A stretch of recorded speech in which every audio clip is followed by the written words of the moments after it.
Shtetet e Bashkuara mesazh të fortë kundër zyrtarëve të korruptuar pas doshit Dakos dhe Lallës, emra të tjerë pritet të shtohen listës së zezë amerikane.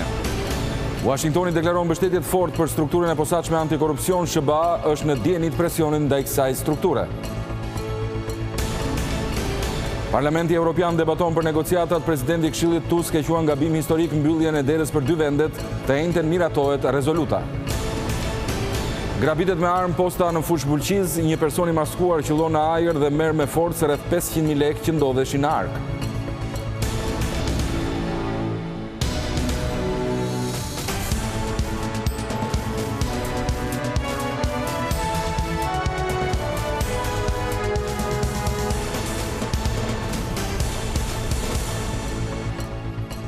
Të nderuar zonja dhe zotrin, përshëndetje, mirë se erdhët në edicionin informativ të orës 15 këtu në Vizion Plus.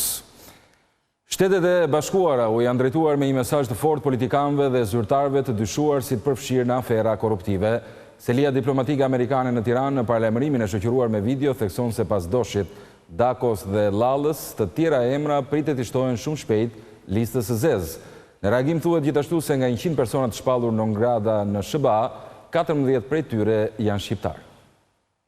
Të shpërndar në rrjetet sociale, Washingtoni deklaron se nuk do të ketë asnjë tolerim, ndërsa bën të ditur se emra të tjerë pritet të shtohen listës së zezë sipas kritereve të reja. Departamenti i Shtetit sapo ka filluar të përdorë autoritetin e tij sipas legjislacionit amerikan kundër zyrtarëve të tanishëm dhe të kaluar shqiptar të korruptuar. Raste të tjera po vijnë. Zyrtarët e tanishëm dhe të kaluar të korruptuar duhet të dinë se ata dhe anëtarët e familjeve të tyre rrezikojnë që të humbin privilegjen për të hyrë në SBA në të ardhmen. Këtu përfshihen të kërkuarit, pranuarit apo dhënien e parave, dhuratave apo përfitimeve të tjera personale në shkëmbim të favoreve të ofruara për shkak të postit, përvetësimin e fondeve publike, ndërhyrje në procese gjyqësore, zgjedhore apo procese të tjera publike. SBA do të vazhdojë t'ju hap dyer zyrtarëve publik me etik, ndershmëri dhe përgjegjësi. Sekretari amerikan i shtetit ka shpallur non grata rreth 100 persona në të gjithë botën, 14 prej të cilëve janë shqiptar. SBA ashtu si dhe herë të tjera ka folur me emra konkret, duke përmendur disa prej zyrtarëve dhe politikanëve, si dhe familjarët e tyre, të cilëve ju është ndaluar hyrja në territorin amerikan. Sekretari i shtetit i ka ndaluar përgjithmonë hyrjen ish prokurorit të përgjithshëm Adriatik Llalla, deputetit Tom Doshi, ish kryetarit të Bashkisë Durrës Vangjush Dako dhe bashkëshortëve dhe familjarëve të tyre.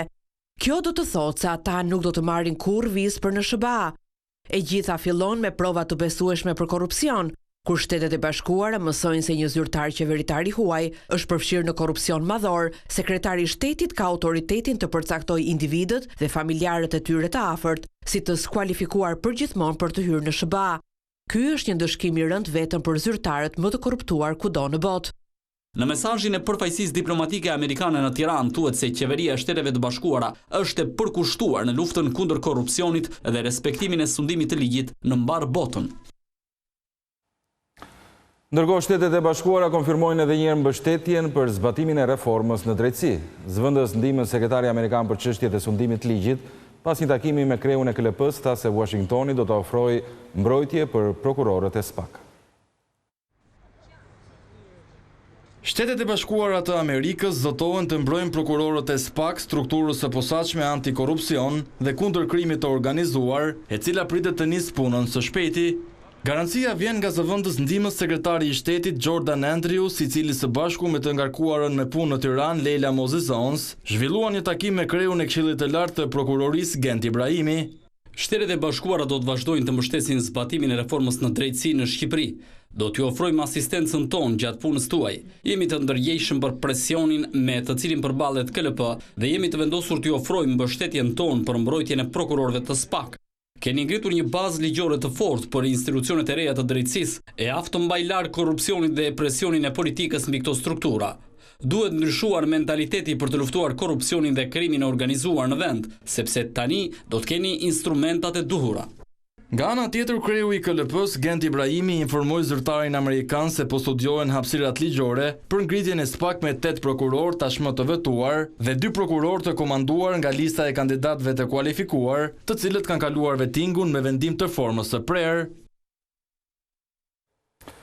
Ambasada amerikane në Tiranë e quan prioritet forcimin e demokracisë në Shqipëri dhe një nga rrugët për të realizuar këtë është mbështetja e shoqërisë civile dhe aktivistëve.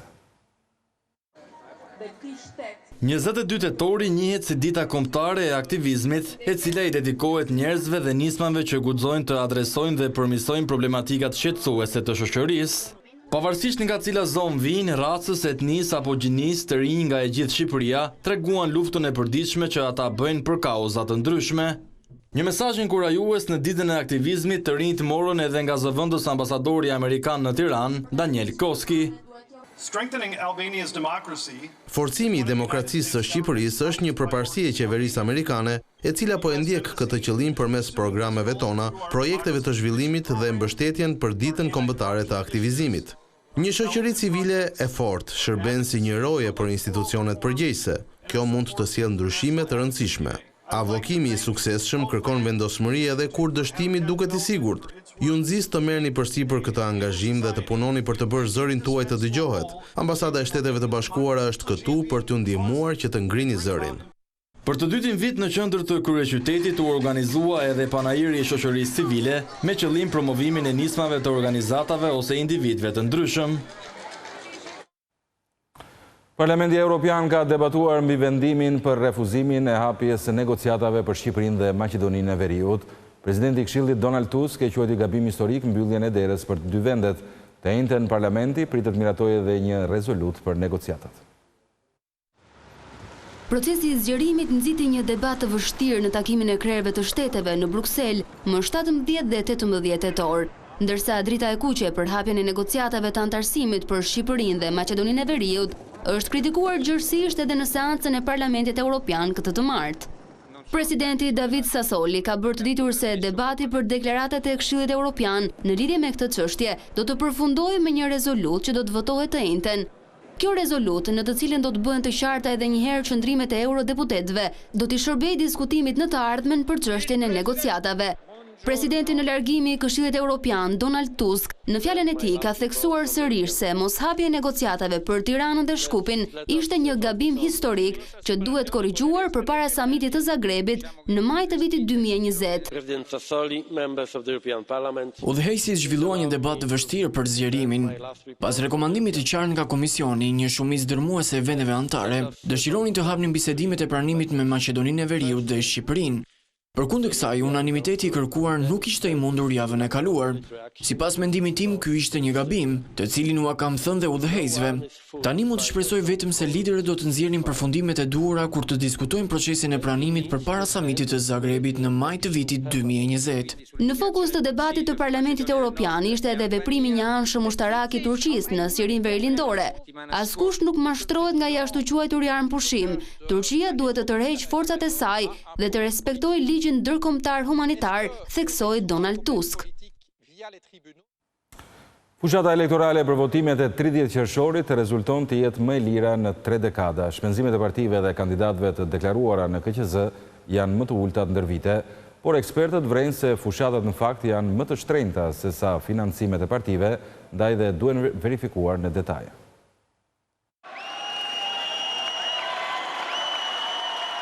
Zgjedhjet lokale shënuan një prej fushatave më të lira në Shqipëri për shkak të mungesës së garës, se shumica e partive politike kanë deklaruar shuma të papërfillshme, duke nisur nga Bashkimi Liberal Demokrat, që nuk ka shpenzuar asnjë lek, tek partia drejtuar nga Strit Patozi, e cila ka shpenzuar diçka më shumë se 300.000 lek. E vetmja forcë që ka shpenzuar 10 milion lek është Partia Socialiste, e cila deklaron se në fushatën për zgjedhjet 30 qershorit ka shpenzuar 79 milion lek. Por risia e këtij procesi është deklarimi i shpenzimeve të kandidatëve. Bie në sy se edhe kandidati për Bashkinë e Belshit ka shpenzuar pothuaj 5 herë më shumë se kryetari i Bashkisë së Tiranës. Sipas deklarimit të Partisë Socialiste, rezulton se Rion Veliaj ka shpenzuar në fushat 255.000 lek, kundrejt 1.2 milion lekëve që ka shpenzuar kandidati i Belshit, 2.8 milion lekëve kandidati i Kuksit, apo 3.1 milion lekë kandidati për Bashkinë e Vlorës, Dritan Leli. Megjithatë, këto janë vetëm deklarimet partive, pasi të gjitha do të verifikohen nga ekspertët. Bën 2 raporte nga eksperti, bëhet raporti monitorimit të shpenzimit gjatë fushatës zgjedhore dhe raporti i shpenzimit të partisë gjatë vitit zgjedhor. Të dyja këto raporte, bashkë me raportin që ka sjellë partia politike, bashkë me kandidatët për shpenzimet gjatë fushatës, kryqëzohen edhe kalojnë në mbledhje në komisionin e të zgjedhjeve dhe ne i shohim në mënyrë krahasimore. Por sipas politologut Afrim Krasniqi, këto deklarime nuk janë reale, fushatat elektorale në Shqipëri janë shumë më të shtrenjta. Në Shqipëri nuk gjobitet askush, nuk kontrollohet askush dhe deklarimet nga KQZ janë krejtësisht formale. KQZ nuk ka as mekanizma institucional, as ekspertizë dhe as detyrim ligjor për të bërë verifikimet e detajuara të deklarimeve. Kështu që mjafton thjesht me deklarimin formal. Sipas Krasniqit, një prej çështjeve që reforma zgjedhore duhet u jap zgjidhje është pikërisht transparenca e financimit të fushatave. Nëse ndjekim logjikën amerikane ndiq parat për të kuptuar kush fiton dhe kush humbet, nëse ne bëjmë reformimin e financimit elektoral dhe kontrollin e parave që hyn fushat nga burime të ndryshme, ne praktikisht kemi eliminuar ndoshta përqindje më të madhe të trafikut të votës dhe problematikave zgjedhore. Nesër Komisioni i Reformës Zgjedhore do të diskutojë pikërisht zgjidhjet për kapitullin e financimit të partive. Nga ana tjetër edhe Partia Demokratike po punon për këtë çështje, por ende nuk dihet se cila do të jetë zgjidhja ligjore që financimet e partive politike në Shqipëri të kontrollohen.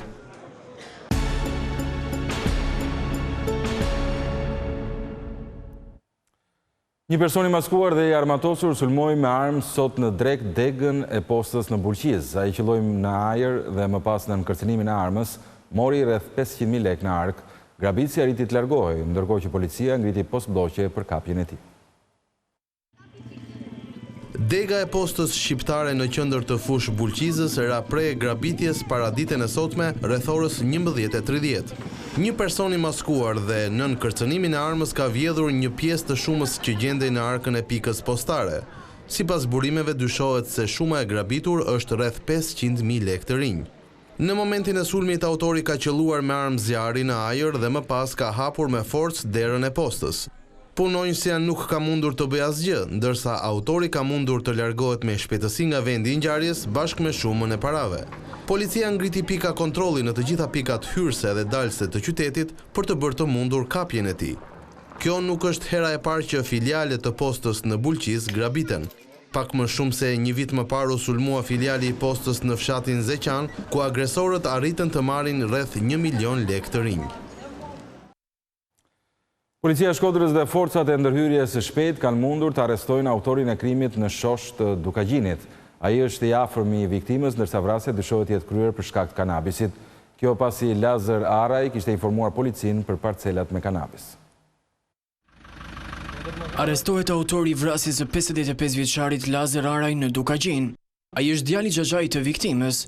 Burime nga policia bëjnë me dije se vrasësi, 26 vjeçari Marash Araj, është kapur në zonën e shoshit. Edhe pse ende nuk dihen motivet e këtij krimi të rënd, një nga pistat ku janë përqendruar hetimet, mund të jetë ajo për kanabisin. Dyshohet se viktima ka informuar policinë në lidhje me disa parcela të mbjella në zonë. Araj u vra me armë zjarri në fshatin Pallaj në zonën e thellë të shoshit, në qarkun e Shkodrës në malsinë e Dukagjinit.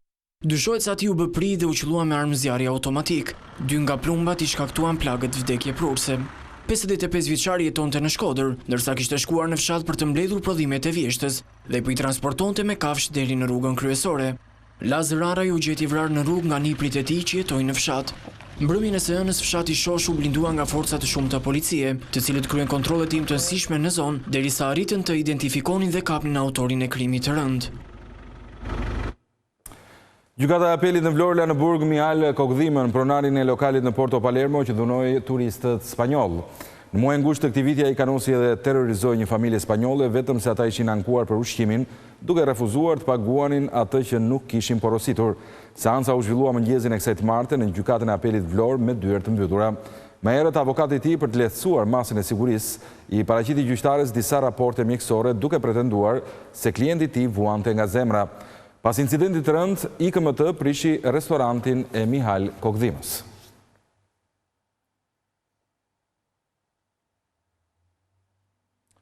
Gjatë aktivitetit të bashkëqeverisjes, qytetarët ju ankuan kryeministrit për llogaritjen e viteve të pensionit. Shefi qeverisë pranoi se ka ende probleme në marrjen e shërbimit në institucionet shtetërore, ndërsa siguroi se askujt nuk do t'i mohohet e drejta për të marrë pensionin që meriton. Rama u bëri thirrje të gjithë pensionistëve që kanë një problem të tillë që të mos shkojnë në zyrat e Institutit të Sigurimeve Shoqërore, por t'i drejtohen platformës së bashkëqeverisjes. Në çdo rast, zgjidhja për ankesat e të moshuarve do të jetë brenda 10 ditësh.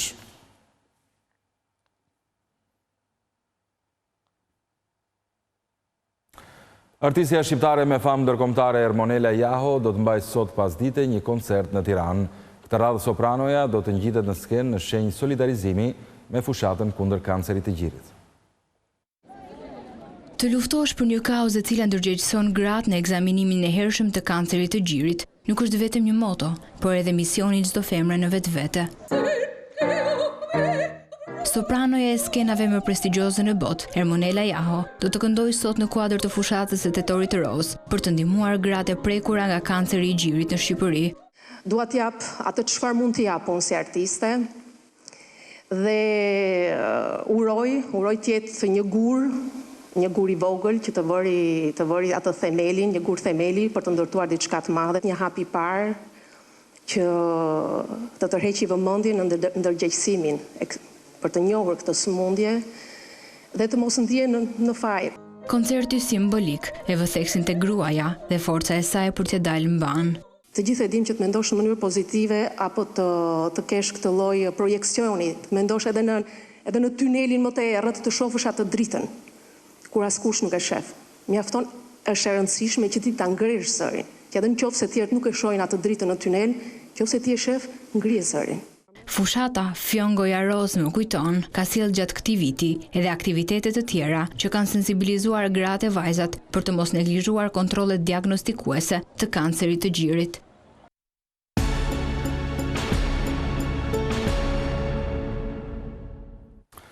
Rezultati përfundimtar i zgjedhjeve në Kosovë pritet të shpallet vetëm pas një jave. KQZ sqaroi se po numërohen ende votat e diasporës, si dhe ato që janë kontestuar për shkak të parregullsive. Megjithëse votat e zgjedhjeve të 6 tetorit në Kosovë u numëruan brenda pak orëve ditën e zgjedhjeve dhe forca e parë fituese doli lëvizjave në vendosja Albin Kurtit, tashmë kanë kaluar 2 javë dhe ende nuk ka rezultat përfundimtar. Sipas KQZ-s nuk mund të publikohen pa përfunduar rinumërimi i vendvotimeve të kontestuara, siç është numërimi votave të diasporës dhe atyre të personave me aftësi të kufizuara. Ky proces mund të kërkojë kohë të paktën edhe një javë. Kjo vonesë vjen pasi 530 qendra votimi nga rreth 2800 në gjithë Kosovën ju nënshtruan procesit të rinumërimit të votave për shkak të parregullsive të shumta. Sipas KQZ-s, deri tani janë numëruar më shumë se gjysma e votave nga këto qendra dhe të mërkurën pritet të përfundojë procesi. Ndërkohë vjen numërimi i votave të diasporës, të cilat janë rreth 13500, ku deri më tani kryesojnë lëvizja vendvendosje, e ndjekur nga LDK, PDK dhe koalicioni AAK-PSD. Por procesi i numërimit të votave dhe manipulimet e shumta nga komisionerët e partive vlerësohet se po e dëmtojnë të gjithë procesin zgjedhor. KQZ ka vërejtur tendencë të manipulimeve brenda partive me votat e kandidatëve për deputet. Kryetari i Komisionit Qendror të Zgjedhjeve Valdete Daka është detyruar të ftojë policinë dhe prokurorin që të qëndrojnë në qendrën e numërimit dhe rezultateve. Ata pritet të hetojnë disa parregullsi të raportuara nga vëzhguesit, si dhe për të parë nëse ka manipulim me votat e qytetarëve nga komisionerët. Serbia është e vendosur për të mos pranuar asnjë variant të njohjes së Kosovës në kufijtë ekzistues. Këtë e bën të ditur presidenti Aleksandar Vučić, i cili thotë se Beogradi nuk mund të mjaftohet vetëm me integrimin në Bashkimin Evropian. Presidenti serb Aleksandar Vučić përjashton mundësinë që vendi ta njohë Kosovën brenda kufive ekzistues pas rifillimit të dialogut. I pyetur nga gazeta vjeneze Der Standard, kreu i shtetit jep një përgjigje të prerë. Unë mund t'ju them se pothuajse plotësisht e përjashtoj ata. Unë nuk e di se çfarë do të ndodhë, sepse nuk ka shumë të ngjarë që ne do ta njohim Kosovën. Nuk mendoj se do të ndodhë, por ne nuk mund të mbyllim portat për dialog. Nuk mund që Kosova të marrë gjithçka, njohje, territore dhe popullin ton. Po ne çfarë marrim? Një antarësim të mundshëm në BE në 10 vjet? Dhe kush na garanton? Ne tani duhet kujdesemi për veten dhe të përqendrohemi në arritjen e 4 lirive këtu. Aktualisht kemi nevojë për pasaportat tona kur udhtojmë në Tiranë ose Shkodër. Deri në fund të vitit do të kemi arritur që të mund të udhtojmë vetëm me kartën e identitetit. Qëllimi ynë përfundimtar është që të mos ketë më kontrolle kufitare, por kjo nuk do të jetë lehtë për t'u arritur.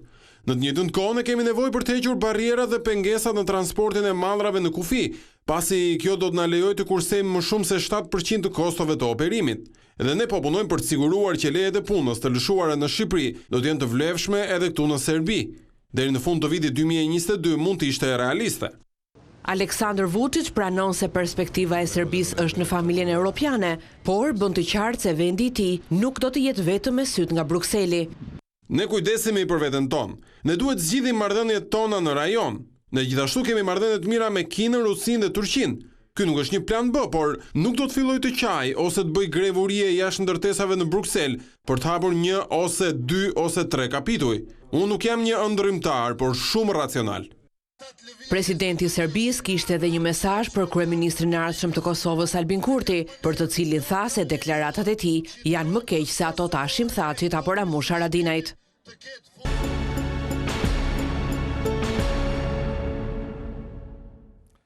Libri Tetralogjia e kohëve autorit shqipriot Jorgos Filipu Pieridi vjen edhe në gjuhën shqipe. Botimet vlerësohet nga kritikët për stilin e veçantë të rrëfimit, si dhe realizimin që përcjell.